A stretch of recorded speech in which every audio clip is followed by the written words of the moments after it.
Hello friends, welcome to my channel. आज हम बात करेंगे कि यान की क्या क्या कैरेक्टरिस्टिक होती है। कैरेक्टरिस्टिक ऑफ यान के बारे में आज हम बात करेंगे।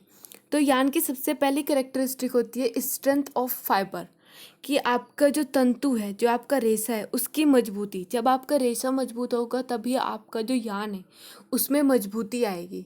A strong cloth can be made only by strong fibre. इसमें क्या चीज़ बताई गई है कि एक मजबूत फैब्रिक, एक आपका स्ट्रॉन्ग जो क्लॉथ है, उसका निर्माण तभी होगा जब आपका जो फाइबर है, जब आपका फाइबर मजबूत होगा तभी आपका एक कपड़ा मजबूत बन सकता है। अगर आपका फाइबर ही कमज़ोर है तो आपका जो यान होगा, जो आपका क्लॉथ होगा, वो मजबूत नहीं बन सकता। तो आपके कपड़े की मजबूती जो है आपके यान पे निर्भर करती है। और आपकी यान की मजबूती किस पे निर्भर करती है? आपके फाइबर पे। क्योंकि आपका कपड़ा जो है वो यान से बनाया जाता है और यान जो है वो आपका फाइबर से बनाया जाता है। इसलिए इसमें बोला गया है a strong cloth can be made only by strong fibre. एक स्ट्रॉन्ग कपड़ा जो बनाया जाता है वो खाली किससे बनाया जाता है? वो आपके स्ट्रॉन्ग फाइबर के बुनियाद पर ही वो बनाया जाता है। The stronger the fibre it will not break at the time of sharing. The good fibre will be prepared by good weaving. इसमें क्या चीज़ बोली गई है कि जो हमारा जो तंतु होता है, हमारा जो फाइबर होता है, जो हमारा रेशा होता है, हमारा रेशा जितना मजबूत होगा वह बटाई के समय टूटेगा नहीं और अच्छी बटाई से अच्छा रेशा तैयार होगा। इसमें क्या चीज़ बोली गई है कि जब हम अपने रेशे की जब बटाई करते, बटाई करके जब हम उसका यान बनाते और यान से जब हम उसकी वीविंग करते, अगर हमारा रेशा मजबूत होगा तो वो बटाई करते समय नहीं टूटेगा और ना ही वो बुनाई करते समय टूटेगा। When a good strong fiber is made, it is natural that the cloth will also become strong। तो इसमें यही बताया गया है कि ये स्वाभाविक है। अगर आपका वस्त्र जो है, आपका फैब्रिक मजबूत होगा, आपका जो फैब्रिक है वो तभी मजबूत होगा जब आपका रेशा मजबूत होगा। इसमें ये चीज़ नेचुरली होती है कि अगर आपका रेशा जो है वो मजबूत है तभी आपका जो फैब्रिक है वो तभी आपका मजबूत होगा। जब आपका क्या मजबूत होगा? आपका रेशा मजबूत होगा, आपका फाइबर मजबूत होगा। Because because then in the weaving process also there is a stretch on the fiber। इसमें क्या चीज़ बोली गई है? क्योंकि जब आप वीविंग की प्रोसेसिंग करते हो, जब आप बुनाई की प्रक्रिया करते हो, उस टाइम पर भी जो आपका रेशा होता है, जो आपका फाइबर होता है, उस पर स्ट्रेच पड़ता है, उस पर खिंचाव पड़ता है। जब आप वीविंग प्रोसेस करते हो तो जो आपका रेशा होता है उस पर क्या पड़ता है? उस पर आपका खिंचाव पड़ता है। Resistant power is present in the fiber due to the stretch itself, which remain in the fabric even after weaving। इसमें क्या चीज़ बोली गई है कि खिंचाव से ही रेशे में क्या आती है? आपकी रेजिस्टेंट पावर जो है वो मजबूत होती है।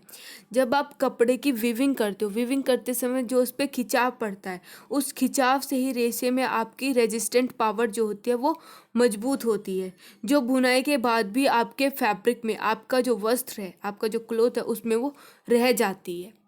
सम but some machine maker have made machine of such a fine quality that even weak fiber are made artistically and keep the fabric strong and resistant power in it। इसमें क्या चीज़ बोली गई है कि जो आपके कुछ जो मशीन मेकर होते हैं वो आपकी एक फ़ाइन क्वालिटी की, वे आपके क्या करते हैं? वे आपके मशीन से एक फ़ाइन क्वालिटी का, जो आपका वीक फाइबर जो होते हैं उनसे भी आपके एक फ़ाइन क्वालिटी का आपका फाइबर जो है वो तैयार करते हैं।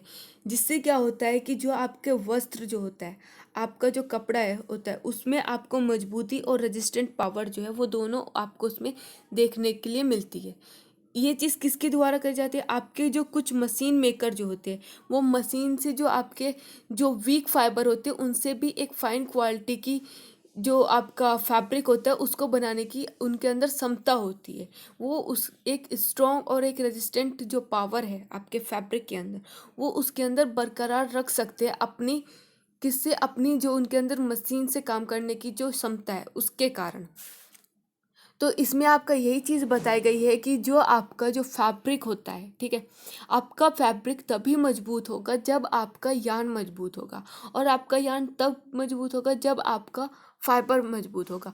तो सबसे पहली जो करेक्टरिस्टिक है यान की वो है आपकी स्ट्रेंथ ऑफ फाइबर, कि फैब्रिक की स्ट्रेंथ पर आपके जो क्लोथ है वो निर्भर करता है। जितना ज़्यादा आपका फाइबर स्ट्रॉन्ग होगा उतना ही ज़्यादा आपका जो फैब्रिक है वो स्ट्रॉन्ग बनेगा, क्योंकि वीविंग करते समय इस पर खिंचाव पड़ता है। इसीलिए आपका जो फाइबर है वो स्ट्रॉन्ग होना चाहिए, उसके अंदर रेजिस्टेंट पावर होनी चाहिए। इसके बाद आता है हमारा second point, size of fibre, कि आपका जो फाइबर है, जो आपका रेशा है, उसका साइज क्या है। It is believe that only long fibre are good for making cloth. ऐसा माना जाता है कि आपके जो क्लॉथ है उनको बनाने के लिए जो लंबे रेशे होते हैं वो ही अच्छे रहते हैं।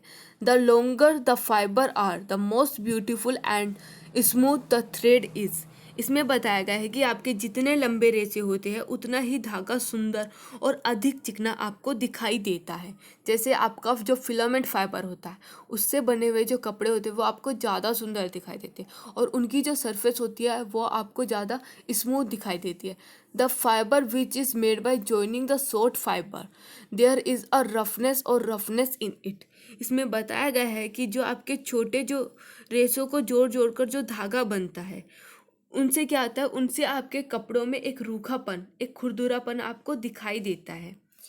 ठीक है, but short fibre can not be thrown. लेकिन इसकी वजह से हम अपने जो छोटे जो फाइबर होते हैं उनको फेंक तो नहीं सकते। Both by using both two quality cloth are made.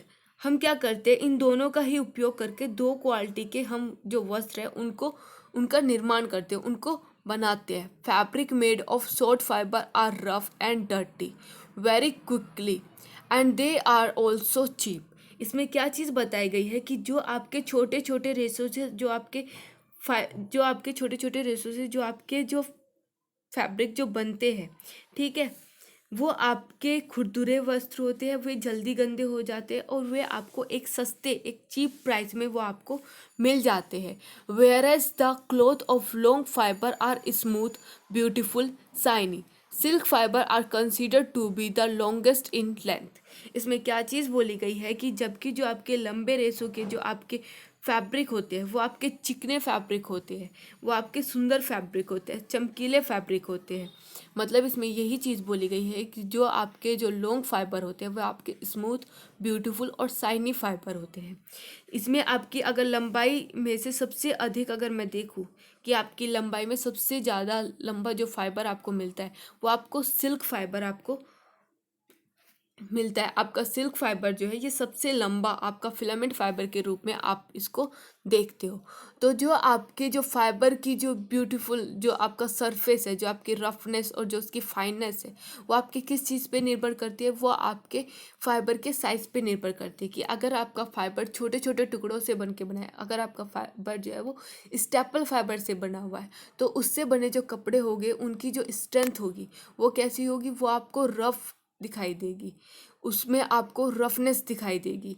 ठीक है, उसमें आपको खुरदुरापन दिखाई देगा। लेकिन अगर आपका जो फाइबर है उसका साइज लंबा है, उसका साइज जो है वो लॉन्ग है, फिलामेंट फाइबर है, तो उससे बने कपड़े आपको सॉफ्ट दिखाई देंगे, शाइनी दिखाई देंगे, और वो जो धूल है वो भी बड़ी देरी से वे पकड़ते हैं। लेकिन जो आपके जो स्टेपल फाइबर के बने हुए जो जो आपके कपड़े होते हैं, ठीक है, वे आपकी जल्दी से आपकी डर्ट को वो बहुत आसानी से अपनी तरफ वो अट्रैक्ट करते हैं, खींचते हैं। और उन जो उनका सरफेस होता है वो भी कैसा होता है, वो चीप होता है, उन पे आपको जल्दी से रुए वगैरह उन पे आपको जल्दी से देखने के लिए मिलते हैं। तो ये आपकी क्या है, ये आपकी करेक्टरिस्टिक है आपके यान की, कि अगर आपका यान जो है वो छोटे छोटे फाइबर से बना होगा तो तब आपका सरफेस कैसा दिखाई देगा। अगर आपका यान जो है वो एक लंबे फाइबर से बना होगा तब आपका जो क्लोथ है उसका सरफेस आपको कैसा दिखाई देगा। इसके बाद थर्ड पॉइंट आता है हमारा इलास्टिसिटी ऑफ फाइबर, कि आपका जो रेशा है उसके अंदर कितनी लचक है। ठीक है, आपके फाइबर के लचक के ऊपर, उसकी इलास्टिसिटी के ऊपर भी हमारा जो यान है उसकी करेक्टरिस्टिक जो है वो निर्भर करती है। The more the fibre have the ability to stick together the same quality come in the thread and also in the cloth made from it. इसमें ये चीज़ बोली गई है कि जितना ज़्यादा आप अपने फाइबर को स्टिक टुगेदर, उसको जितना ज़्यादा मिलाकर उसको जितना ज़्यादा आप मिलाकर उसको बनाओगे, ठीक है, उससे क्या होगा, उसके जो सटने की जो क्षमता होती है उतनी ही धागे में होगी। मतलब जितना ज़्यादा आप उसको मिलाकर आप अपना फाइबर बनाते हो उतनी ही ज़्यादा आपको आपका जो थ्रेड है वो उसकी क्वालिटी आपको अच्छी मिलेगी। और आपके थ्रेड की क्वालिटी के अच्छे होने के कारण जो आपका फैब्रिक है वो भी आपको कैसा मिलेगा, वो भी आपको अच्छी क्वालिटी का मिलेगा। तो आपके फैब्रिक की एंड में जो आपका फैब्रिक की जो क्वालिटी है वो जो अच्छी आपको मिलती है वो किस पर निर्भर करती है, वो आपके फाइबर पे निर्भर करती है कि आपका फाइबर जितना ज़्यादा स्टिक टुगेदर, मतलब जितना ज़्यादा उसको मिलाकर, उसको कसकर मिलाकर उसको बनाया जाता है, उतना ही ज़्यादा आपका लास्ट में जो फैब्रिक है वो उसकी क्वालिटी आपको अच्छी मिलती है। Elasticity means that the filament fibre और thread is stretch to a limit and then it is release it go back to its previous shape. इसमें ये चीज़ बोली गई है कि इलास्टिसिटी से आपका तात्पर्य यह है कि आपका जो रेशा है, आपका जो तंतु है या आपका जो धागा है, ये एक सीमा तक इसमें खिंचाव में ये खींचा जाता है, मतलब इसको एक सीमा तक इसको खींचा जाता है और उसके बाद जब इसे छोड़ा जाता है तो इसके अंदर इतनी क्षमता होनी चाहिए कि ये वापस अपने उसी साइज़ में आ जाए जिस साइज़ में हमने इसको खींचा था। इसके अंदर इतनी इलास्टिसिटी होनी चाहिए कि जब हम आपके जो फाइबर है हम उसको जब खींचते हैं तो उसके अंदर इतनी एबिलिटी होनी चाहिए, इतनी योग्यता उसके अंदर होनी चाहिए कि वो वापस से अपने उसी साइज़ में आ जाए जिस साइज़ में हमने उसको खींचना स्टार्ट किया था। इस पर भी आपकी जो यान है उसकी करेक्टरिस्टिक जो है वो निर्भर करती है। That is the flexibility of this fibre proved to be very effective in the shearing of thread and weaving of the cloth। इसमें क्या चीज़ बोली गई है कि धागे की जो बटाई है, जो आप धागे को जो बांटते हो, ठीक है, और जो आपके वस्त्र की जो बुनाई है, जो वीविंग है आपके कपड़ों की, इनमें ये रेशे की जो लचक है, जो आपके फाइबर की जो लचक होती है वो बहुत ज़्यादा आपकी इफ़ेक्टिव होती है, ठीक है। इसमें यही चीज़ बताई गई है कि आपके जो इलास्टिसिटी है, ठीक है, आप जब इलास्टिसिटी करते हो, जब आप अपने जो आपका धागा है, जब आप किसकी बटाई करते हो या फिर आप अपने वस्त्र की बुनाई करती हो, तो इसमें जो आपकी रेशे की जो इलास्टिसिटी है ये बहुत ज़्यादा आपको इफ़ेक्टिव लगती है, ये बहुत ज़्यादा आपको कारगर सिद्ध होती है, ठीक है। इसका मतलब ये आपको बहुत ज़्यादा क्या मिलती है, इसमें आपको प्रूफ की जाती है, ये बहुत ज़्यादा क्या होती है, इफ़ेक्टिव होती है, आपके जो फाइबर है उस पर ये बहुत ज़्यादा प्रभाव डालती है। इसके बाद बोला गया है because with this flexibility the fibre do not break and the weaving process is done properly. आपके इसी इलास्टिसिटी के कारण जो आपका फाइबर है वो आपका टूटता नहीं है, क्योंकि उसके अंदर इलास्टिसिटी होती है। इसी इलास्टिसिटी के कारण वो जो आपका फाइबर है वो टूटता नहीं है, क्योंकि आपका जो फाइबर है वो कैसे बनाया गया है, वो आपका बहुत ज़्यादा कसकर एक साथ उसको मिला के बनाया गया है। इसी कारण वो क्या होता है, वो आपका फाइबर जो है वो टूटता नहीं है। और इसी के कारण जो आपका वीविंग प्रोसेस है वो भी अच्छी तरीके से किया जाता है, एक प्रॉपरली तरीके से जो आपका वीविंग प्रोसेस है वो भी यहाँ पे पूरा किया जाता है।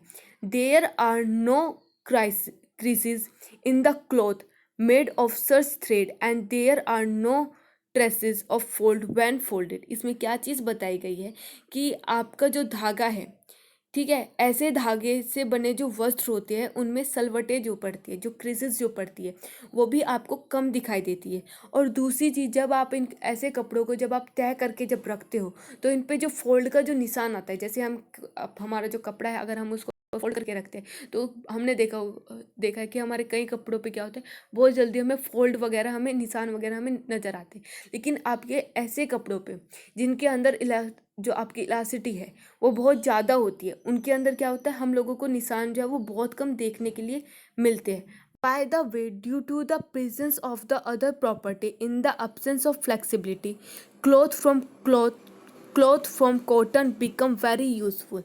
This flexibility or elasticity have also been given the name of elasticity। इसमें ये चीज़ बोली गई है कि आपके लचक के अभाव, जो आपकी फ्लेक्सिबिलिटी है, आपकी फ्लेक्सिबिलिटी के अभाव से ही जो आपके अन्य जो गुण है, जो आपकी जो अदर जो प्रॉपर्टी है, उनकी उपस्थिति के कारण जो आपका कॉटन के जो वस्त्र होते हैं वो बहुत ज़्यादा उपयोगी माने गए हैं।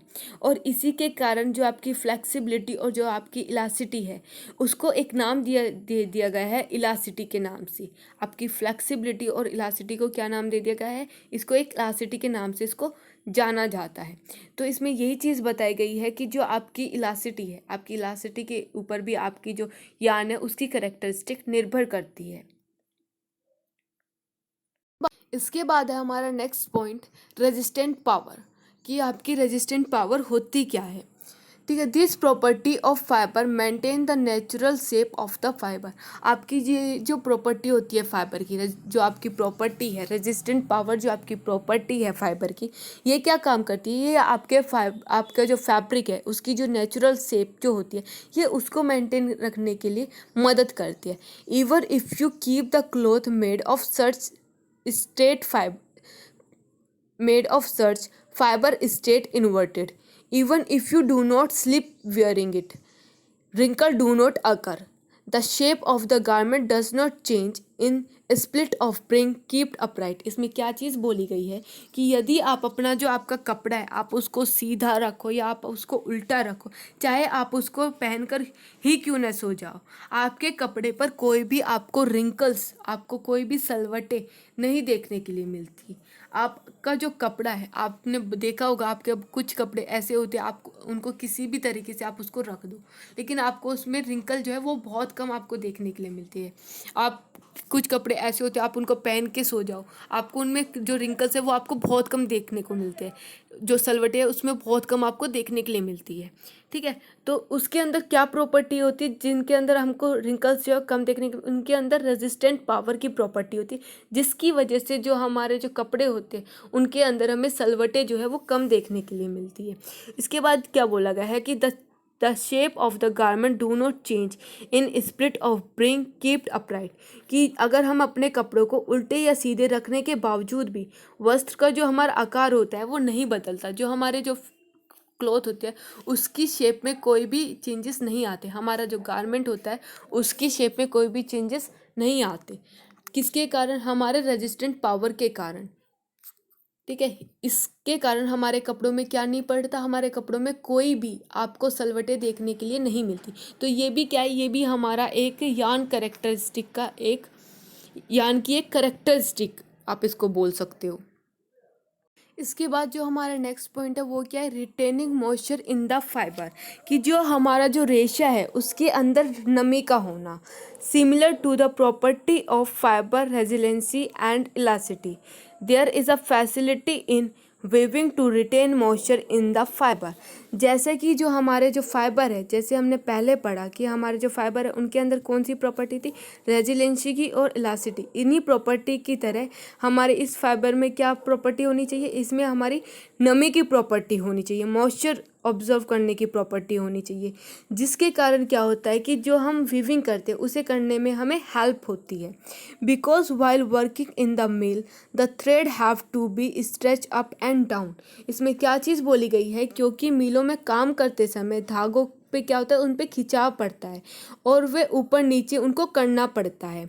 Many time the thread break when there is no inflexibility due to jerk and the thread of moisture are easily used in shearing without breaking up and down। तो इसमें क्या चीज़ बोली गई है कि आपके जो धागे होते हैं, धागों को तानते समय कई बार झटकने से जिनके अंदर अनम्यता होती है वो क्या होते हैं, वो टूट जाते हैं। जिनके अंदर फ्लेक्सिबिलिटी नहीं होती वे धागे आपके टूट जाते हैं, लेकिन जिनके अंदर नमी होती है, जिन धागों के अंदर आपके जो धागे उनके अंदर जिनके अंदर नमी होती है, क्या होता है, वे धागे आपके ऊपर नीचे सरलता से वे बटाई में उपयोग किए जाते हैं, उनको आप आसानी से वीविंग में उनका यूज़ कर सकते हो।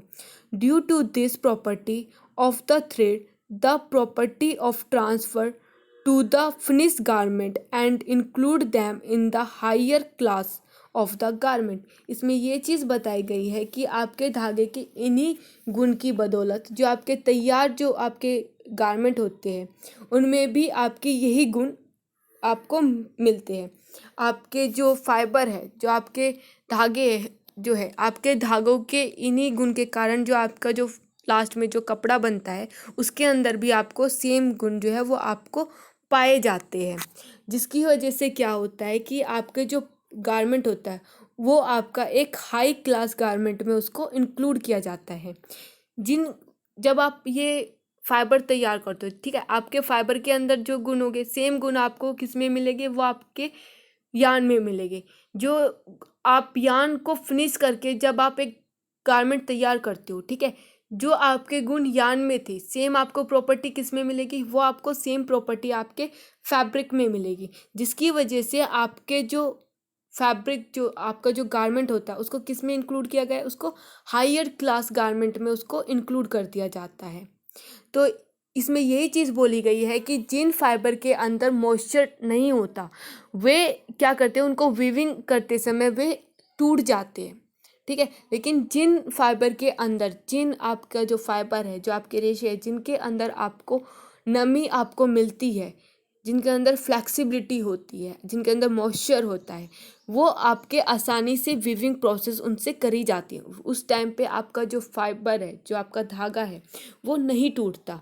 जब आप क्या करते हो, जब आप धागों को तानते समय उनको झटकते हो, उनको ऊपर नीचे करते हो, तो जिन फाइबर के अंदर आपकी नमी होती है वे फाइबर टूटते नहीं है, जिसकी वजह से जो आपका फैब्रिक है, फैब्रिक के अंदर जब आपका फैब्रिक तैयार होता है तो उसके अंदर भी क्या होती है, उसके अंदर सेम प्रॉपर्टी पाई जाती है जो आपके फाइबर के अंदर होती है। इसके बाद है हमारा next point, the quality of softness and fineness, कि आपका जो फाइबर है, आपके फाइबर के अंदर क्या होना चाहिए, उसके अंदर सॉफ्टनेस और फाइननेस होनी चाहिए। The quality of the softness and fineness of the fibre, it is known as the fact that every person choose only soft fibre for his use. ये वेल फैक्ट है, ये हर कोई जानता है कि हर कोई अपने लिए क्या, हर कोई अपने लिए कैसा फैब्रिक चूज़ करता है, वो सॉफ्ट फैब्रिक चूज़ करता है। आप किसी भी पर्सन को ले लो, कोई ये नहीं कहेगा कि नहीं मुझे कड़े कपड़े पहनना पसंद है, हार्ड फाइबर से बने हुए। सब ये बोलते हैं कि हर किसी को सॉफ्ट फैब्रिक से बने हुए कपड़े चाहिए, ठीक है। तो soft cloth are always made from soft fibre. तो जितने भी आपके जो सॉफ्ट जो क्लोथ होते हैं वो किससे बने हुए रहते हैं, वे आपके सारे सॉफ्ट फाइबर से बने हुए रहते हैं। कि आपके जितने भी सॉफ्ट क्लोथ होते हैं वो किससे बने हुए रहते हैं, वो आपके सॉफ्ट फाइबर से बने हुए रहते हैं। For viewer and kitchen use और for children all choose only soft cloth. चाहे आप पहनने के लिए ले रहे हो या फिर आप किचन में इस्तेमाल करने के लिए ले रहे हो या फिर आप बच्चों के लिए ले रहे हो, आप हमेशा ही सॉफ्ट क्लोथ को चूज़ करते हो। Along with the softness of the fiber, it is also fine to make cloth in the textile industry. It is only hard thing are made from hard fiber like jute and ham etc. इसमें क्या चीज़ बताई गई है कि अगर आपका fibre जो है, आपका जो फाइबर है वो सॉफ्ट है और सॉफ्ट होने के साथ वो फाइन भी है, तो ये आपकी टेक्सटाइल इंडस्ट्री में जो आपके गारमेंट जो होते हैं उन पे चार चांद लग जाते हैं, ठीक है। जो आपके कड़े जो रेशियो होते हैं, जो आपके हार्ड फाइबर जो होते हैं, जैसे आपका जूट हैम आदि, इनके द्वारा आप जो है वो कड़ी वस्तुएं ही बना सकते हो।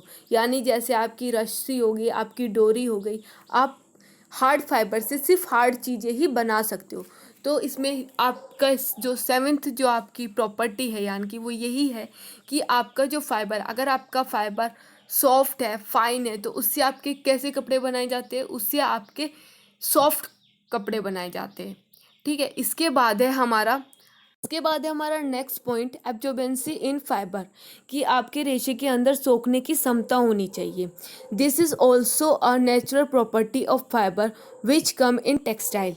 ये भी आपकी रेशे की एक स्वाभाविक गुण है, एक नेचुरल प्रॉपर्टी है जो आपको टेक्सटाइल के अंदर पाया जाता है। Fabric that have the property of absorbing moisture can be easily clean. जिन रेशों के अंदर ये गुण पाया जाता है, जिन रेशों के अंदर ये आपका एब्जॉर्ब का गुण पाया जाता है, उनको आप क्या कर सकते हो, उनको आप आसानी से क्लीन कर सकते हो, साफ कर सकते हो। The body is not sticking by absorbing sweet etc. इसमें क्या बताया गया है कि यदि आप पसीना यदि सोखने से शरीर चिपचिपा नहीं होता, ठीक है। Dry is also quick and is also said to be good from the point of view of health because sweat also dry quickly in cloth and the body is also protect from skin related diseases। इसमें ये चीज़ बताई गई है कि यदि पसीना सोखने से शरीर जो है वो चिपचिपा नहीं होता, तो ये जो आपका पसीना है, अगर किसी फैब्रिक के अंदर एब्जॉर्व करने की क्षमता है तो ये आपका जो पसीना होता है ये उसको बहुत ही जल्दी से उसको एब्जॉर्व करती है। और स्वास्थ्य की दृष्टि से अगर हम देखें तो ये उसके लिए क्या होता है, ये उसके लिए एक अच्छा माना गया है कि जिन कपड़ों के अंदर एब्जॉर्व करने की क्षमता होती है वो हमारे हेल्थ के लिए भी अच्छे होते हैं, क्योंकि पसीना भी वस्त्रों में जल्दी सूख जाता है और शरीर त्वचा से संबंधित जितने भी आपकी जो एलर्जी होती है उनसे भी ये आपको बचा के रखता है। जो वस्त्र टाइट फिटिंग के होते हैं, ठीक है, इसमें क्या चीज़ बताई गई है कि if the cloth are of tight fitting and do not have the ability to absorb sweat, then the body feels sweating as if and are quelling। तो इसमें क्या चीज़ बताई गई है कि जो आपके वस्त्र टाइट फिटिंग के होते हैं या फिर जिनके अंदर जो आपका स्वीट जो होता है, जो आपका पसीना जो होता है, अगर उनके अंदर उसको एब्जॉर्व करने की क्षमता नहीं है तो आपको कैसा लगता है, आपको ऐसा लगता है कि आपके शरीर से जो है पसीना वो बह रहा है, आपको ऐसा महसूस होता है, जिससे आपको कैसा लगता है कि जैसे आपके शरीर पे चींटियां रेंग रही हो। तो आपके फैब्रिक के अंदर आपका जो फाइबर है, ठीक है, आपके फाइबर के अंदर एब्जॉर्व करने की क्षमता होनी चाहिए, प्रॉपर्टी होनी चाहिए, जिसकी वजह से वही प्रॉपर्टी आपको किस में देखने के लिए मिलेगी, जब आपका फाइबर से यान में कन्वर्ट होगा और यान से वो फैब्रिक में कन्वर्ट होगा, तो वही प्रॉपर्टी आपको किस में देखने के लिए मिलेगी, एंड प्रोडक्ट आपका जो फैब्रिक होगा सेम प्रॉपर्टी आपको उसमें देखने के लिए मिलती है। Apart from this, it is easy to do the activity of dyeing, printing, bleach and starch etc. to enhance the decoration and beauty of the cloth, which have the property of absorbing moisture। जिन कपड़ों के अंदर आपको क्या मिलेगा, आपको moisture absorb करने की property मिलती है, ठीक है, उन कपड़ों के डेकोरेशन के लिए या फिर उनकी ब्यूटी को और ज़्यादा बढ़ाने के लिए उन पे आपका डाइंग, उन पे रंगाई छपाई और जो आपकी ब्लीचिंग होती है या फिर मांड जो होता है, ये सारी एक्टिविटी क्या होती है, यह आप बड़ी आसानी से कर सकते हो।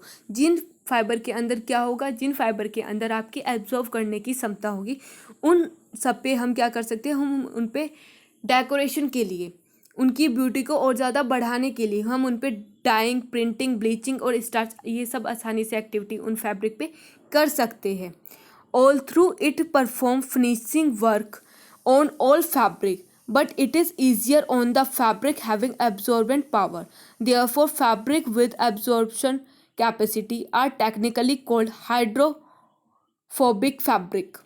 ये जो प्रोसेस है जो हमने जो पढ़े अभी कि आपकी रंगाई छपाई, आपकी ब्लीच, स्टार्च, ये सब आपके हर फिनिशिंग जो आपका फैब्रिक होता है हर किसी पे किया जाता है, लेकिन जिनके अंदर आपके एब्जॉर्व करने की पावर होती है, क्षमता होती है, उन पर ये बहुत ज़्यादा आसानी से किया जा सकता है। इसमें यही चीज़ बोली गई है कि अगर किसी फैब्रिक के अंदर एब्जॉर्व करने की पावर है, किसी फाइबर के अंदर एब्जॉर्व करने की क्षमता है, तो उन पर हम रंगाई छपाई जो आपका डाइंग है, प्रिंटिंग है, ब्लीचिंग है, स्टार्च है, ये सब हम क्या कर सकते हैं, बड़ी आसानी से उसको कर सकते हैं। और इसको ये जो आपकी सोखने की जो क्षमता है, जो आपकी एब्जॉर्प्शन कैपेसिटी जो है, इसको टेक्निकल वर्ड में, इसको तकनीकी भाषा में क्या बताया गया है, इसको हाइड्रोफोबिक फैब्रिक के नाम से इनको जाना जाता है। जो आपके एब्जॉर्बेंसी के जो फैब्रिक होते हैं, जिनके अंदर आपके एब्जॉर्व करने की क्षमता होती है, उनको टेक्निकल वर्ड में क्या बताया गया, उनको हाइड्रोफोबिक फैब्रिक के नाम से जाना जाता है। इसके बाद आता है हमारा लास्ट, यूनिफॉर्मिलिटी, कि आपके फाइबर के अंदर समानता होनी चाहिए। The similar between natural and chemical fibre is not the same. आप लोग जानते हो कि आपका जो नेचुरल और जो आपके केमिकल जो फाइबर होते हैं उनमें एक समानता आपको नहीं दिखाई देती। Natural fibre are self prepare various chemical fibre are made. जो आपके नेचुरल फाइबर है वो आपके स्वयं ही बन जाते हैं, वे स्वयं ही तैयार हो जाते हैं, लेकिन जो आपके केमिकल फाइबर है वो आप बनाते हो, ठीक है, उनको आपको बनाना पड़ता है। The length, size, shape, thickness and thinness that is diameter of the fibre of this synthetic fibre is extracted through equal hole. इसमें क्या चीज़ बताई गई है कि जो आपके सिंथेटिक फाइबर की जो लंबाई, उसका आकार, उसकी आकृति, उसका मोटापन, उसका पतलापन, यानी उसका जो डायमीटर होता है वो एक बराबर होल से उसको निकाला जाता है। So they are equal in diameter but natural fibre are naturally form. इसलिए जो इसका डायमीटर होता है वो क्या होता है, वो बराबर होता है। जो आपके जो सिंथेटिक फाइबर होते हैं उनका वो एक समान, उसमें एक समान होल से उनको निकाला जाता है, एक बराबर इक्वल होल से उनको निकाला जाता है, जिसकी वजह से जो उनका डायमीटर है वो बराबर होता है। लेकिन जो आपके जो नेचुरल फाइबर होते हैं वे प्राकृतिक रूप से वो नेचुरली तैयार होते हैं, इसलिए जो उनका डायमीटर है वो क्या होता है, वो अलग अलग होता है। तो therefore they can be difference in their length size and diameter. इसलिए जो हमारे जो नेचुरल जो फाइबर होते हैं उनका डायमीटर क्या होता है, वो अलग होता है, उनके साइज अलग होते हैं, उनकी लेंथ अलग होती है, क्योंकि वे अपने आप ही बनाए जाते हैं। For this reason more attention is given to making stick or ball in it. तो इसीलिए इसमें क्या चीज़ बताई गई है कि यही कारण है कि इसमें जब हम नेचुरल फाइबर के जब हम लच्छियाँ बनाते हैं, जब उनके गोले तैयार करते हैं, तो हमें उस पर ज़्यादा ध्यान देना पड़ता है, क्योंकि इनका जो डायमीटर है वो एक जैसा नहीं होता। तो इसमें यही चीज़ बताई गई है कि जो आपके जो सिंथेटिक फाइबर जो होते हैं उनका जो डायमीटर है वो आपका बराबर होता है, ठीक है। लेकिन जो आपका नेचुरल जो फाइबर होता है उनका डायमीटर आपका बराबर नहीं होता। यहाँ पे बताया गया है कि आपका जो नेचुरल और जो केमिकल जो आपके फाइबर होते हैं दोनों के ही अंदर आपको जो समानता होती है उसमें आपको अलग अलग आपको वो देखने को मिलती है, वो एक जैसी आपको नहीं मिलती है। तो ये थी हमारी यान की कैरेक्टरिस्टिक कि यान किस पे निर्भर करता है, आपकी फाइबर की स्ट्रेंथ पे वो करता है, फाइबर का साइज़ क्या होगा, उसके अंदर इलास्टिसिटी होनी चाहिए, ठीक है, उसके अंदर रेजिस्टेंट पावर होनी चाहिए, उसके अंदर एब्जॉर्व करने की क्षमता होनी चाहिए, मॉइस्चर एब्जॉर्व करने की उसके अंदर क्षमता होनी चाहिए, ठीक है, वो सॉफ्ट होना चाहिए, फाइन होना चाहिए, उसके अंदर एब्जॉर्बेंसी होनी चाहिए, यूनिफॉर्मिलिटी होनी चाहिए। तो ये सारी हमारे एक यान की करेक्टरिस्टिक होती है, ठीक है। इससे नेक्स्ट पार्ट में हम पढ़ेंगे कि हम यान को किस तरीके से काउंट करते हैं। काउंट करने के हमारे दो मेथड होते हैं, एक डायरेक्ट और एक इनडायरेक्ट। Thank you.